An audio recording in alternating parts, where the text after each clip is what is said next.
Private housing societies हैं हमारे यहाँ, इनमें फ्रॉड जो है वो बहुत ज़्यादा हो रहा है। आवाम का सिवाय नुकसान के कुछ भी नहीं होता। वो लोगों को उन अच्छी सोसाइटीज़ को दिखाकर वरगला लेते हैं। अस्सलाम वालेकुम, I am Mohammad Rizwan Abbas from Al Hasan property consultant DHA Islamabad.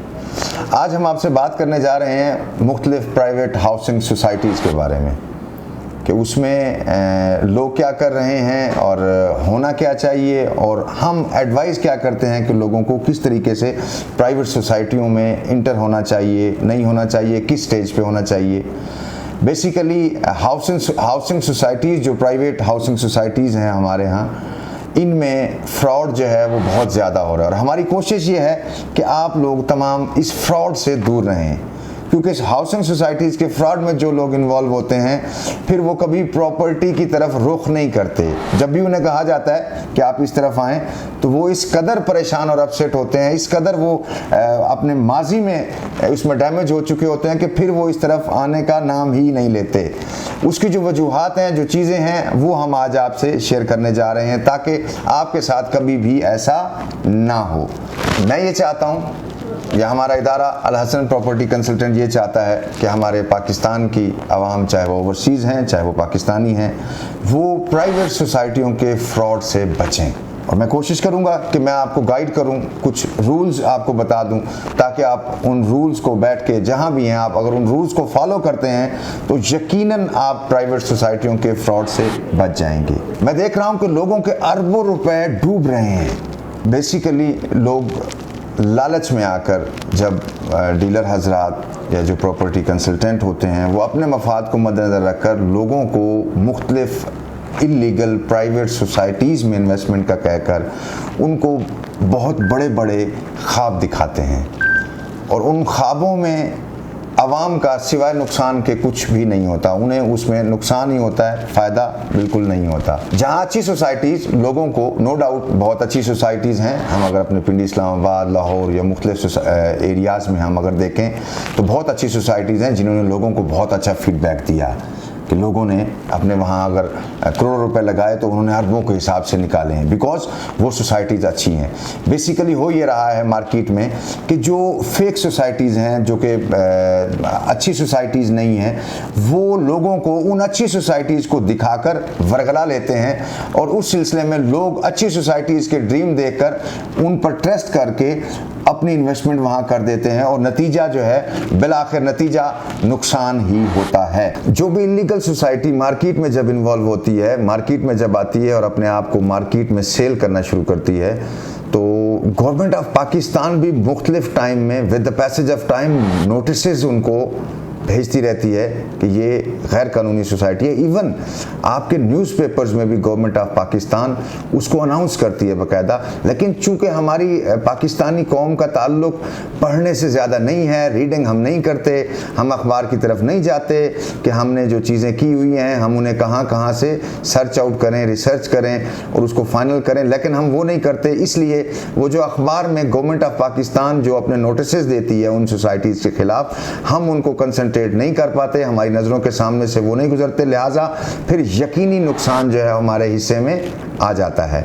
तो उसके बाद जब हम उस नुकसान में इन्वॉल्व हो जाते हैं, वो नुकसान हो जाता है, तो फिर कीप रिमेंबर, फिर गवर्नमेंट ऑफ पाकिस्तान भी हमारे उस पैसे का जो हम उन सोसाइटीज़ को दे चुके होते हैं वो कुछ नहीं कर पाती। क्यों? जब आप गवर्नमेंट से कॉन्टेक्ट करते हैं, गवर्नमेंट के किसी इदारे के पास जाते हैं, तो वो आपको कहता है कि जी ये देखें, हमने फ़लाँ डेट को फ़लाँ सन में हमने ये नोटिस कर दिया था कि ये सोसाइटी जो है सही नहीं है, आप इसमें इन्वेस्टमेंट ना करें। लिहाजा जब हम फिर गवर्नमेंट से रब्ता करते हैं तो वो भी हमारे लिए उस सिलसिले में कुछ नहीं कर पाती। अब मैं आपको बताता हूं कि करना क्या है आपने। बस छोटे छोटे, वैसे इसकी काफ़ी सारी चीज़ें हैं जो कि आपसे डिस्कस की जा सकती है, लेकिन मैं आपको एक मेन कुछ एक दो चीज़ें सिर्फ डिस्कस करना चाहता हूं आपसे कि अगर आप अपनी इन्वेस्टमेंट के time on an initial stage अगर आपने उसको फॉलो किया तो यकीनन आप नुकसान से बच जाएंगे। वो क्या है? सबसे पहली चीज़, हर बंदे के आज हाथ में, हमारे सबके हाथ में स्मार्टफोन है। आप अपने स्मार्टफोन का इस्तेमाल करें अपने काम के लिए। क्या करना है? आप कोई किसी भी सोसाइटी की तरफ जा रहे हैं, आप किसी सोसाइटी में इन्वेस्टमेंट करना चाह रहे हैं, आपकी ये ड्यूटी बनती है कि आप अपने मोबाइल में जाएं, आप गूगल पे जाएं, वहां पे सर्च करें, आप आरडीए में चले जाएं। सपोज अगर कोई पिंडी, इस्लामाबाद की पिंडी की सोसाइटी है, आप आरडीए का जाके उसमें देखें कि क्या इसके पास एनओसी मौजूद है या नहीं है। अगर जो कोई अच्छी सोसाइटियां होती हैं कि उनका एनओसी का प्रोसेस जो है वो अगर 50% कंप्लीट होता है तो वो मार्केट में आ जाती हैं। लेकिन जब हम आरडीए की वेबसाइट पे जाकर लीगली तौर पर देखते हैं तो हमें पता चलता है कि जी ये 50% अप्रूव्ड है, अंडर प्रोसेस है, इनका प्रोसेस शुरू हो रहा है। वो सोसाइटी कभी आपको नुकसान नहीं देगी जिसका आप आरडीए या सीडीए की वेबसाइट पे जाके आप चेक करेंगे और वहां पर आपको उसकी मौजूदगी पॉजिटिव लाइंस में मिलेगी, नॉट इन नेगेटिव लाइंस। हम जब कई सोसाइटियां ऐसी हैं कि हम जब उनको जाके देखते हैं आरडीए की वेबसाइट पे, सीडीए की वेबसाइट पे, तो हमें क्लियर वहां पे वार्न किया हुआ है कि इनमें इन्वेस्ट नहीं करना, ये इलीगल है। इसी तरह जिन सोसाइटियों का प्रोसेस 50%, 30%, 75% कंप्लीट होता है, अगर हम वो आरडीए की वेबसाइट पे जाकर उनको देखते हैं तो वो हमें उनकी 75% जो प्रोग्रेस होती है वो हमें उससे इन्फॉर्म करते हैं कि, और 75% का ये मतलब हो गया, 50% का ये मतलब हो गया, जैसे उसमें कई स्टेप्स होते हैं, PP1 है, PP2 है, लेआउट है, ये चीजें स्टेप होती हैं। अगर कोई सोसाइटी 1-2 स्टेप ले चुकी है, इसका मतलब है वो प्रॉपरली प्रोग्रेस की तरफ जा रही है, इन फ्यूचर वो हमें चीज डिलीवर करेंगे। अगर हम वहां पे देखते हैं कि सिवाय इसके कुछ नहीं है कि ये इलीगल सोसाइटी है, तो लिहाजा फिर हमें किसी भी ऐसी सोसाइटी की तरफ नहीं जाना चाहिए जो कि हमें आरडीए या सीडीए या एलडीए जो भी है उसकी अगर वेबसाइट पर, ये मैं आपको वो तरीका बता रहा हूं जिसमें आपको किसी की मोहताजी नहीं है। आपने सिर्फ अपने बेस पे, अपनी आंखों से, अपने हाथ से उस चीज को आप वेरीफाई कर सकते हैं। और मेरे ख्याल में इससे आसान तरीका नहीं है। अगर हम कुछ अपने पैसों का, अपनी चीजों का ख्याल रखना जानते हैं और वो हमारे लिए अगर इंपॉर्टेंट है तो मस्ट भी हमें ये तरीका अपनाना चाहिए जो मैं अभी आपके गोशगवार कर रहा हूं। इसके अलावा आप जैसे कि वेबसाइट्स आपने चेक करनी है, यकीनन करें। उसके अलावा एक चीज़ और होती है जो कि इम्पोर्टेंट है कि आप वो जो सोसाइटी है उसका आप प्रीवियस रिकॉर्ड देखें। कोई भी सोसाइटी है, मैं यहाँ पे इस वक्त नाम नहीं लेना चाहता किसी सोसाइटी का, कोई भी प्राइवेट सोसाइटी है, आप उसको देखें वहाँ पे कि क्या आया, इसका कोई प्रीवियस रिकॉर्ड है।